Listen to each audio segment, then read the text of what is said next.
दोस्तों, हाल ही में ही ministry of defence की एनुअल रिपोर्ट आई है और ये रिपोर्ट फाइनेंशियल ईयर 2022-2023 की है। इस रिपोर्ट में रुद्रम 2 मिसाइल को लेकर बताया गया है कि डीआरडीओ ने रुद्रम 2 मिसाइल के जून 2022 में ही कैपेटिव ट्रायल पूरे कर लिए थे। यहाँ पर कैपेटिव ट्रायल का मतलब यह है कि रुद्रम 2 मिसाइल को सुखोई 30 MKI फाइटर जेट में लगाकर ड्रॉप कर देखा गया था और ये बात अब से 2 साल पुरानी हो चुकी है, जिससे अब कहीं ना कहीं ये बात भी क्लियर हो चुकी है कि इन 2 सालों के अंदर अंदर डीआरडीओ ने रुद्रम 2 मिसाइल का परीक्षण भी कर लिया हो। इस समय रुद्रम 2 मिसाइल भारत के लिए अति महत्वपूर्ण मिसाइल होने वाली है। डीआरडीओ रुद्रम 2 मिसाइल के 2 अलग अलग वर्जन को बना रहा है, जिसमें से एक वर्जन तो एंटी रेडिएशन वर्जन होगा और दूसरा वर्जन बैलिस्टिक मिसाइल वर्जन होगा। और जो एंटी रेडिएशन मिसाइलें होती हैं, उन मिसाइलों को स्पेशली दुश्मन देशों के डिफेंस सिस्टम और रेडार को तबाह करने के लिए बनाया जाता है। जिस समय एंटी रेडिएशन मिसाइल को दुश्मन देश के डिफेंस सिस्टम के ऊपर फायर किया जाता है, उस समय दुश्मन देश के डिफेंस सिस्टम के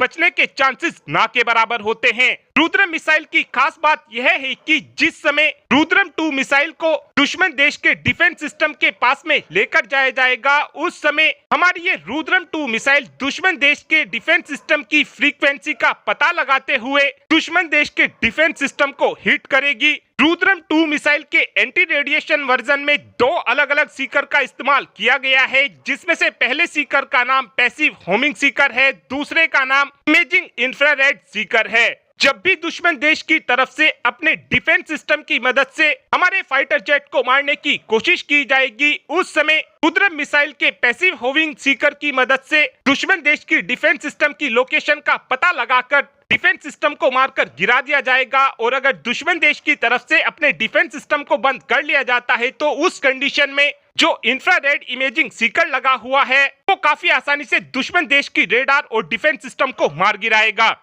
2 सीकर लगे होने की वजह से रुद्रम 2 मिसाइल के एंटी रेडिएशन वर्जन में हम 155 किलोग्राम वॉरहेड को लगा सकते हैं और इस मिसाइल का वजन 200 किलोग्राम के आसपास होगा और इस मिसाइल की रेंज 250 किलोमीटर से 350 किलोमीटर के बीच होगी। इस मिसाइल को इस समय सुखोई 30 MKI पर लगाकर टेस्ट किया गया है और भविष्य में इस मिसाइल को हम अपने मिराज 2000, तेजस MK1 और सुखोई 30 MKI में लगाने वाले हैं। मिराज 2000 के अंदर हम एक बार में 3 रुद्रम 2 मिसाइल को लगा सकेंगे, वहीं पर तेजस मार्क 1A के अंदर हम एक बार में 2 रुद्रम 2 मिसाइल को लगा सकेंगे और सुखोई 30 MKI के अंदर हम एक बार में 5 रुद्रम 2 मिसाइलों को लगा सकेंगे। जो रुद्रम 2 मिसाइल का दूसरा वर्जन होगा, उसको स्पेशली ग्राउंड टारगेट को तबाह करने के लिए बनाया जा रहा है। एंटी रेडिएशन मिसाइल के मुकाबले इस मिसाइल में 50 किलोग्राम वॉरहेड को ज्यादा लेकर जाया जा सकेगा। ऐसा इसलिए होगा क्योंकि इस मिसाइल के अंदर केवल एक ही सीकर लगा होगा,